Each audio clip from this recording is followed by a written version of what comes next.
Voilà, ça fait un moment que j'ai pas fait de vidéo. On a été très occupés ces derniers temps. J'ai eu une promotion au travail, donc plus de boulot. On a adopté un nouveau petit chien. Donc on a 2 chiens maintenant. On a eu la visite de notre famille, de nos amis, etc. On est parti en vacances, donc du coup j'ai laissé un peu de côté YouTube et là je m'y remets. J'ai été touchée de voir qu'il y a des gens qui ont pris le temps de me contacter en fait pour me demander si tout allait bien parce que je mettais plus de vidéos. Donc voilà, je vais essayer d'en refaire un peu plus régulièrement. Je pense pas que ce sera aussi souvent qu'avant, donc pas tous les week-ends, mais au moins une fois par mois pour vous tenir au courant, vous montrer de nouveaux paysages et vous montrer que la vie est toujours aussi sympa en Thaïlande. Donc aujourd'hui, ça va être un peu différent que d'habitude. Je ne vais pas vous montrer d'adresse ou de coins sympas. En fait, je vais vous parler un peu de ma vie, de quelque chose de personnel, mais j'aimerais bien que vous nous suiviez durant cette aventure parce que en fait, mon mari et moi, nous nous lançons dans l'adoption. Donc nous avons franchi le pas il n'y a pas très longtemps. On a commencé le dossier d'adoption. Je ne vais pas vous ennuyer trop longtemps avec ça, mais en fait voilà, ça fait 9 ans que mon mari et moi sommes ensemble. Pratiquement 3 ans que nous sommes mariés et après quelques temps en fait on a été diagnostiqué avec des problèmes de fertilité. Donc en fait l'adoption c'est quelque chose qui nous tenait à cœur depuis toujours. On s'est toujours dit qu'un jour on adopterait un enfant. Maintenant on pense que c'est le bon moment. On est enfin dans une phase de notre vie qui est stable. On a une maison, on a nos 2 chiens, donc je pense que maintenant c'est le moment parfait pour fonder notre famille. Donc la raison de ma vidéo aussi, c'est pour vous expliquer en fait le processus, les déroulements d'une adoption en Thaïlande. Quand on habite à l'étranger, qu'on veut adopter un enfant dans un pays autre que le sien, c'est relativement simple. Il faut juste contacter en fait une agence d'adoption dans votre pays qui elle est en relation avec l'agence d'adoption à l'étranger. Ça coûte beaucoup d'argent dans ce sens-là, mais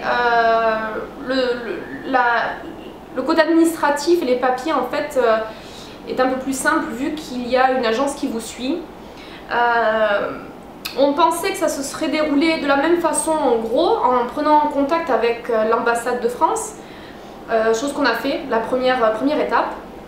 Mais depuis quelques années en fait c'est un peu plus compliqué quand on veut adopter un enfant et lui donner la nationalité française lorsqu'on habite à l'étranger.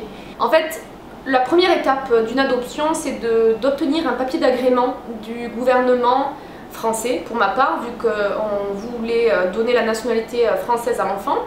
Dans le passé, on pouvait l'obtenir en rencontrant des psychologues et des assistantes sociales directement dans le pays d'adoption, donc ici en Thaïlande.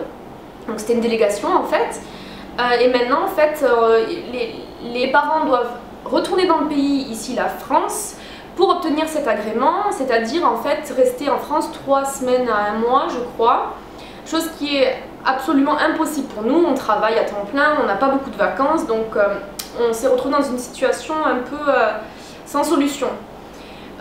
Mais heureusement mon mari lui est britannique et sud-africain, il a la double nationalité, donc du coup on a dit bon ben on va opter pour la nationalité britannique vu que c'est l'Europe.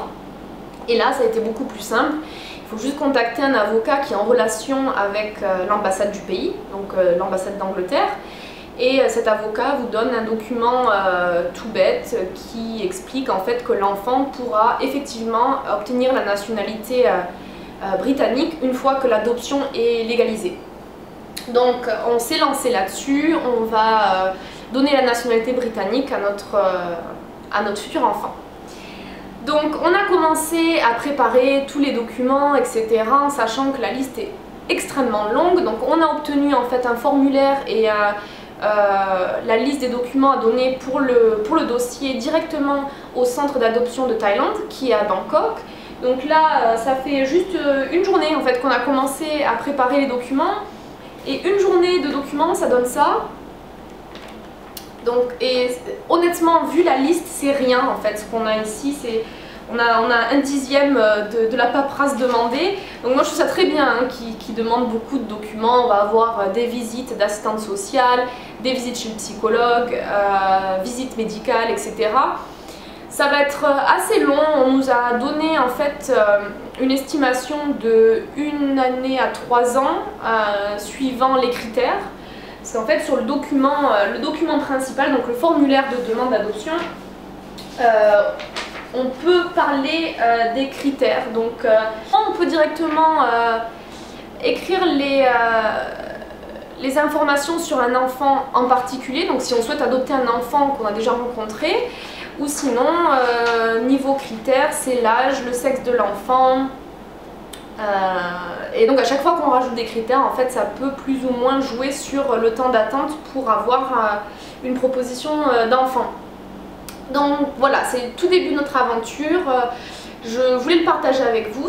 Si des parents sont dans la même situation que nous, n'hésitez pas à nous contacter. Nous, on a commencé déjà à regarder s'il y avait des groupes de parents adoptifs ou dans le processus de l'adoption. Ça va être quelque chose d'absolument génial, enfin, on est surexcité déjà, même si on sait qu'on peut attendre jusqu'à 3 ans. C'est quelque chose qui nous tient vraiment à cœur.